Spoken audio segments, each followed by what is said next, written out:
వైజ్ఞానిక్ చేతనా కే వాహక్ చంద్రశేఖర్ వెంకటరామన్ పాఠం యొక్క రచయిత ధీరంజన్ మాల్వే గురించి తెలుసుకుందామండి. ధీరంజన్ మాల్వే 1952లో జన్మించారు. धीरंजन मालवीय का जन्म बिहार के नालंदा जिले के डुरावा गांव में 9 मार्च 1952 को हुआ. धीरंजन मालवीय బీహార్లో నలంద జిల్లాలో డూరవా అనేటువంటి గ్రామంలో అయిన మార్చి 9, 1952న జన్మించారు. మార్చి 9, 1952. ఏ ఎంఎస్సి సాంఖ్యికి అంటే మ్యాథమెటిక్స్లో ఎంఎస్సి చేశారు. తర్వాత ఎంబీఏ और ఎంఎల్బీ है ఎంబీఏ చేశారు మరియు ఎంఎల్బీ కూడా చేశారు. आकाशवाणी और दूरदर्शन से जुड़े मालवीय अभी भी वैज्ञानिक जानकारी को लोगों तक पहुंचाने के काम में जुटे हुए हैं. आकाशवाणी रेडियो మరియు दूरदर्शन टेलीविजन के संबंधी मालवीय अभी भी वैज्ञानिक जानकारी को लोगों तक पहुंचाने का काम में जुटे हुए हैं. ఇప్పుడు కూడా ఆ వైజ్ఞానిక సమాచారం శాస్త్రీయ సమాచారం ప్రజల వద్దకు పంపించడంలో నిమగ్నమై ఉన్నారు. आकाशवाणी और बीबीसी लंदन में कार्य करने के दौरान मालवीय रेडियो विज्ञान पत्रिका ज्ञान विज्ञान का संपादन और प्रसारण करते रहे. आकाशवाणी रेडियो మరియు बीबीसी బ్రిటిష్ బ్రాడ్కాస్టింగ్ కమిటీ ఈ బీబీసీ లండన్లో కూడా ఈయన పనిచేశాడు. దాని తర్వాత మాల్వే రేడియో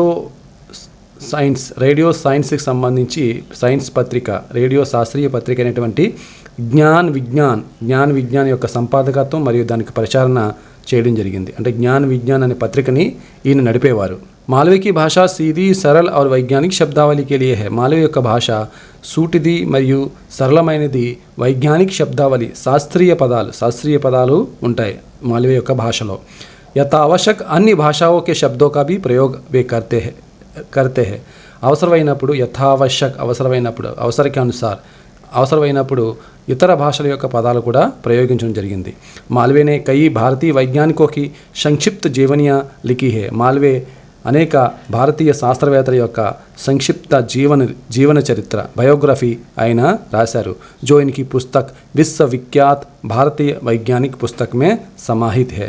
సో తను రాసేటువంటి విశ్వవిఖ్యాత్ భారతీయ వైజ్ఞానిక్ అనేటువంటి పుస్తకంలో వాటిని పొందుపరచడం జరిగింది.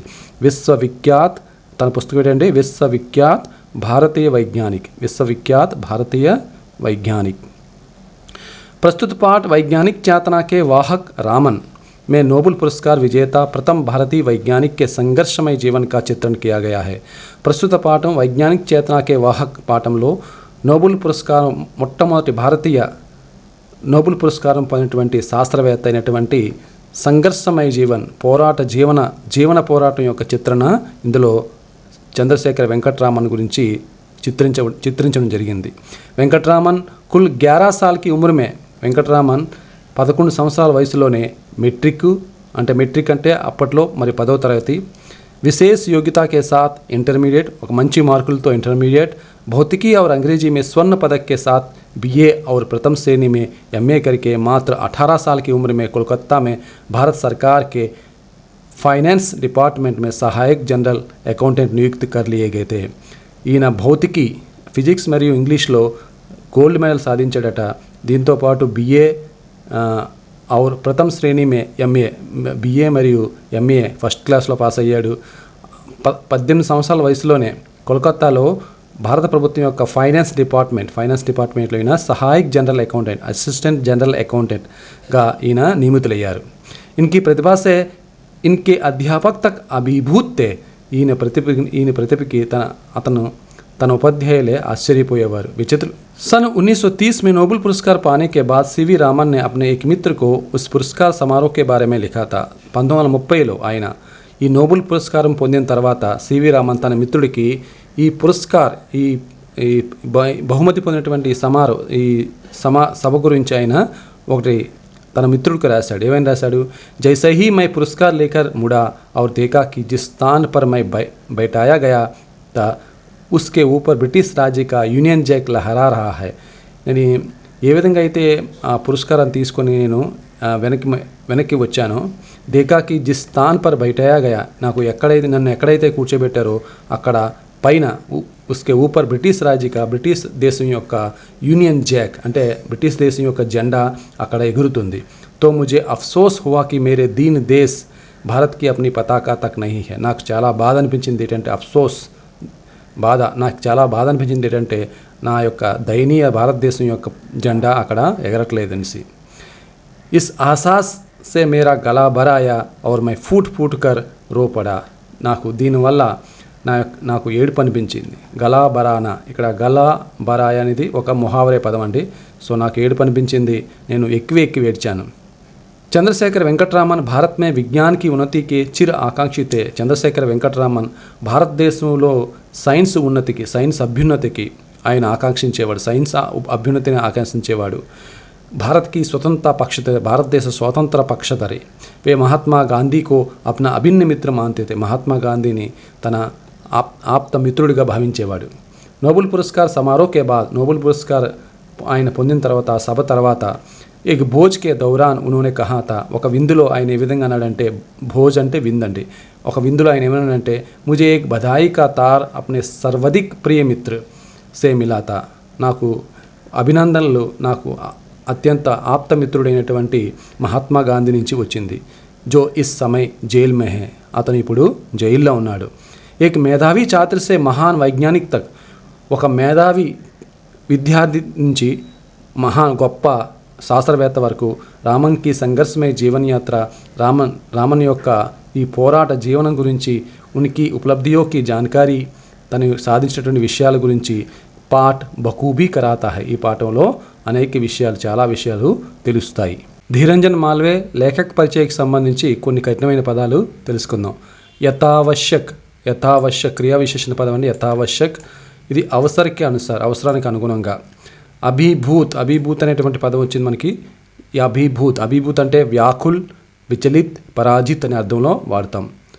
అంటే ఇక్కడ ఆ అర్థంలో ఆశ్చర్యపోవడం, వ్యాకులు చెందడం అనేటి అర్థంలో అక్కడికి మనం పాఠంలో ఉంది. దీన్, ఇక్కడ దీన్ విశేషణ పదం అండి. దీన్ అనేది దయనీయ, దీన్ అంటే దయనీయమైనది.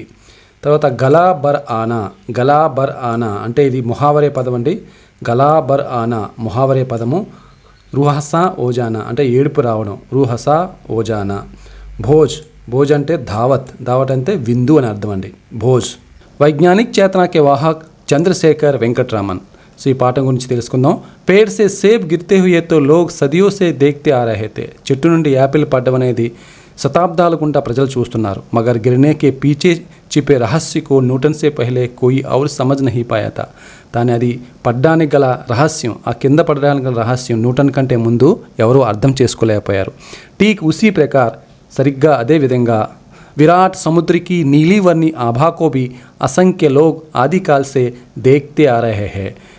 ఈ విరాటమైనటువంటి అంటే విశాలమైనటువంటి ఈ సముద్రపు ఈ నీలవర్ణపు ప్రకాశాన్ని असंख्य प्रजलु आदिकाल నుండి చూస్తున్నారు. मगर इस आभा पर पड़े रहस्य के पर्दे को हटाने के लिए हमारे समक्ष उपस्थित हुए सर చంద్రశేఖర్ వెంకటరామన్. ఈ యొక్క ఆభా యొక్క రహస్యాన్ని ఛేదించడానికే మన ముందు ఉపస్థితమయ్యాడు, మన ముందు ప్రత్యక్షమయ్యాడు చంద్రశేఖర్ వెంకటరామన్. बात सन 1921 की है जब रामन समुद्री यात्रा पर थे. ఇది 1921 నాటి విషయం.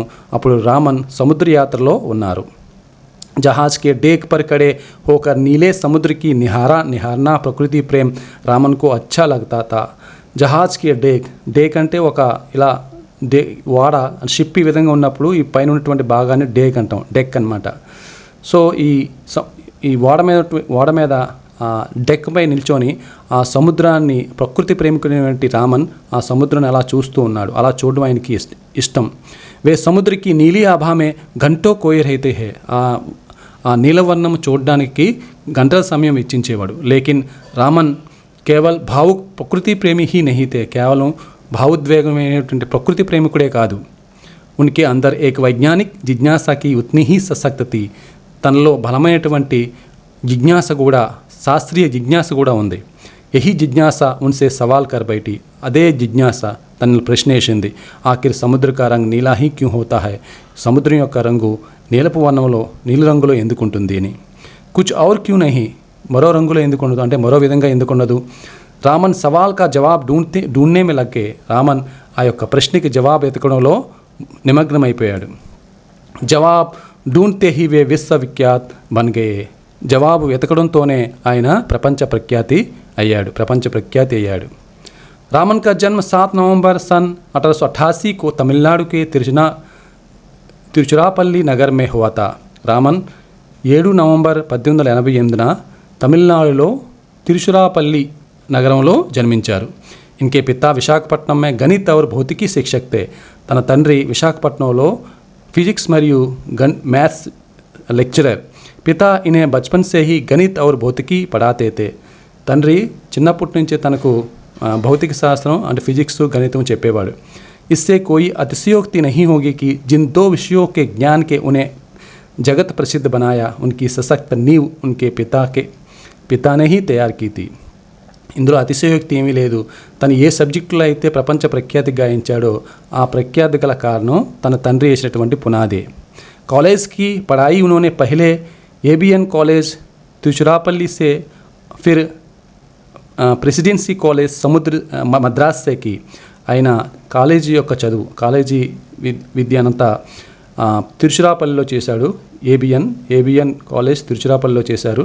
అదేవిధంగా ప్రెసిడెన్సీ కాలేజ్ మద్రాసులో చేశారు. అంటే ఉన్నత విద్య అంతా కూడా ఏబిఎన్ కాలేజ్ प्रेसिडेंसी కాలేజ్లో చేశారన్నమాట. BA और MA दोनों ही परीक्षाओं में उन्होंने काफ़ी ऊंचे अंक हासिल किए. BA మరియు MAలో మంచి మార్కులైనా సాధించాడు. रामन का मस्तिष्क विज्ञान के रहस्यों का सुलझाने के लिए बचपन से ही बेचैन रहता था. రామన్ యొక్క మెదడు ఈ యొక్క సైన్స్కి సంబంధించిన రహస్యాలు ఛేదించడానికి చిన్నప్పటి నుంచి కూడా ఊళ్ళూరేది. अपने कॉलेज के ज़माने से ही उन्होंने शोध कार्यों में दिलचस्पी लेना शुरू कर दिया था. తన కాలేజీ రోజుల నుంచే ఈ యొక్క పరిశోధనలు చేయడానికి అంటే తనకి ఇష్టమైనటువంటి పరిశోధనలు చేయడం అనేది ప్రారంభించాడు. उनका पहला शोध पत्र ఫిలాసఫికల్ మ్యాగజైన్ మే ప్రకాశిత हुआ था. తన మొదటి పరిశోధనా పత్రం అనేది ఫిలాసఫికల్ మ్యాగజైన్ అటువంటి పత్రికలో ప్రచురితమైంది. ఫిలాసఫికల్ మ్యాగజైన్ తన మొదటి పరిశోధన పత్రం ఎక్కడ ప్రచురితమైంది? Philosophical magazine. उनकी दिली इच्छा तो यही थी कि वे अपना सारा जीवन शोध कार्यों को ही समर्पित कर दे. తన యొక్క చాలా ఇష్టం దిలీ ఇచ్చ పరిపూర్ణమైన ఇష్టం ఏంటంటే తన యొక్క పూర్తి జీవితం ఈ యొక్క పరిశోధనల కార్యాల్లోనే సమర్పించాలని. मगर उन दिनों शोध कार्यों के पूरे समय के करियर के रूप में अपनाने की कोई खास व्यवस्था नहीं थी. కానీ ఆ రోజుల్లో ఈ వృత్తి రూపంలో ఈ పరిశోధన చేయడానికి ఎటువంటి వ్యవస్థది ఉండేది కాదు. प्रतिभावान छात्र सरकारी नौकरी की ओर आकर्षित होते थे. ఎవరైతే ప్రతిభావంతులైన విద్యార్థులు ఉన్నారో వారు ప్రభుత్వ ఉద్యోగుల పట్ల ఆకర్షితులయ్యారు. ఉద్యోగాల పట్ల रामन भी अपने समय के अन्य सुयोग्य छात्रों की भांति भारत सरकार के वित्त विभाग में अफसर बन गया. రామన్ కూడా ఆ మిగతా ప్రతిభావంతులైనటువంటి విద్యార్థులలాగే భారత ప్రభుత్వం యొక్క ఆర్థిక విభాగం ఫైనాన్స్ డిపార్ట్మెంట్లో అయినా ఆఫీసర్ అయ్యాడు. उनकी तैनाती कलकत्ता में हुई. తన యొక్క ట్రాన్స్ఫర్ అనేది కలకత్తాలో జరిగింది. कलकत्ता में सरकारी नौकरी के दौरान उन्होंने अपने स्वाभाविक रुझान को बनाए रखा. ఈ కలకత్తాలో ఈ యొక్క ప్రభుత్వ ఉద్యోగం పొందినప్పటికీ కూడా తన సహజ ఏదైతే ఇంట్రెస్ట్ ఉందో తనని కొనసాగించారు. అంటే పరిశోధన చేయడానికి సహజ ఇంట్రెస్ట్ దాన్ని కొనసాగిస్తున్నాడు. दफ्तर से फुर्सत पाते ही वे लौटते हुए बहु बाजार आते. ఆఫీస్లోని తనకి అవకాశం దొరికినప్పుడల్లా తనకి టైం దొరికినప్పుడల్లా బహుబజార్ వచ్చేవాడు. జహా Indian Association for the Cultivation of సైన్స్కి ప్రయోగశాల అది. అక్కడ ఈ యొక్క ప్రయోగశాల పేరు ఈ ప్రయోగశాల ఉండేది ఏంటంటే Indian Association for the Cultivation of science. Indian Association for the Cultivation of science అనే పరిశోధన కలకత్తాలో బహుబజార్లో ఉండేది. యా అప్నే ఆప్ మే ఏక్ అనూఠీ సంస్థ తా. ఇది ఒక గొప్ప సంస్థ పరిశోధనా సంస్థ. जिसे कलकत्ता के एक डॉक्टर महेंद्र लाल सरकार ने वर्षों की कठिन मेहनत और लगन के बाद खड़ा किया था. ఈ యొక్క డాక్టర్ మహేంద్ర లాల్ యొక్క కృషి మరియు తన కష్టానికి ఇది ఒక ప్రతిఫలం అని చెప్పవచ్చు. అంటే ఆయన ఈ యొక్క స్థాపించడం అంటే Indian Association for the Cultivation of science అనేటువంటి ప్రయోగశాలని. ఈ సంస్థ का उद्देश्य దేశ్ మే వైజ్ఞానిక చేతన కా వికాస్ కర్నా. ఈ సంస్థ యొక్క ఉద్దేశం ఏంటంటే దేశంలో ఈ యొక్క సైన్స్కి సంబంధించిన శాస్త్రీయ స్పృహని పెంపొందించడం. అంటే దేశానికి సైంటిస్టులు అందించడం. अपने महान उद्देश्यों के बावजूद इस संस्था के पास साधनों का नितांत अभाव था। ఈ గొప్ప ఉద్దేశం ఉన్నప్పటికీ కూడా ఈ సంస్థలో అంటే ఈ ప్రయోగశాలలో ఈ ల్యాబొరేటరీలో కొన్ని సాధనాల కొరత ఉండేది, కొన్ని ఉపకరణాల యొక్క కొరత అనేది ఉండేది। रामन इस संस्था की प्रयोगशाला में काम चलाऊ उपकरणों का इस्तेमाल करते हुए शोध कार्य करते थे। సో రామన్ ఈ యొక్క ప్రయోగశాలలో ఈ యొక్క ల్యాబ్లో తన యొక్క పనికొచ్చేటువంటి ఉపకరణాలతో తన పరిశోధనలు చేసేవాడు। यह अपने आप में एक आधुनिक हठयोग का उदाहरण है। ఇది ఒక ఆధునిక ఒక యోగికి ఉదాహరణ। అంటే ఒక యోగి ఏ విధంగా చేస్తాడో ఆ విధమైనటువంటి పని ఈ రామన్ చేసేవాడు। ఎలా చేసేవాడు అంటే జిస్మే ఏక్ సాధక్ దఫ్తర్ మే బడి మెహనత్ కే బాద్, అంటే ఆఫీస్లో తను ఎంతో కష్టపడి వచ్చిన తర్వాత కూడా బహుబజార్కి మామూలు ప్రయోగశాల మే పहुंचता, బహుబజార్లో ఉన్నటువంటి ఈ యొక్క సాధారణ ప్రయోగశాలకి వెళ్ళేవాడు ఆఫీసులో కష్టపడి వచ్చిన తర్వాత కూడా।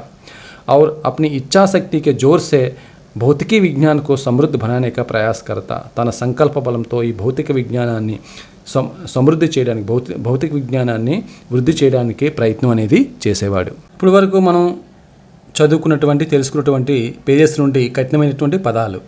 బఖూబీ అంటే క్రియా విశేషణ పదం అండి, అంటే బలిబాంతి అచ్చి తరాసే చాలా మంచిగా అని అర్థం। అఫ్సోస్ అంటే బాధ దుఃఖము। దిల్చస్పీ అంటే మనోరంజకత అంటే వినోదపూర్వకంగా। షౌక్ అంటే మనకు ఏదైనా బాగా నచ్చినప్పుడు దాన్ని హాబీగా మార్చుకుంటాం, అది దిల్చస్పీ। రుజాన్ అంటే జుఖావ్ యాప్టిట్యూడ్ అండి, అంటే ఎవరి పట్ల అంటే ఒక వైఖరి। దిలీ ఇచ్చా బహుత్ అధిక్ ఇచ్చా, దిలీ ఇచ్చా అంటే చాలా ఎక్కువ ఇష్టం। నీలివర్ణీయ అంటే నీలరంగు అని అర్థం, నీలం రంగు। ఆభా చమక్ అంటే ప్రకాశం కాంతి। హాసిల్ అంటే ప్రాప్తి, ఏదైనా దాన్ని మనం ప్రాప్తిస్తే ఏదైనా మనం అచీవ్ చేస్తే దాన్ని హాసిల్ అంటాం। అధ్యాపన్ పడానా అంటే చెప్పడం చదివించడం, ఎవరికైనా టీచింగ్ చేయడం, దాన్ని మనం అధ్యాపన్ అంటాం।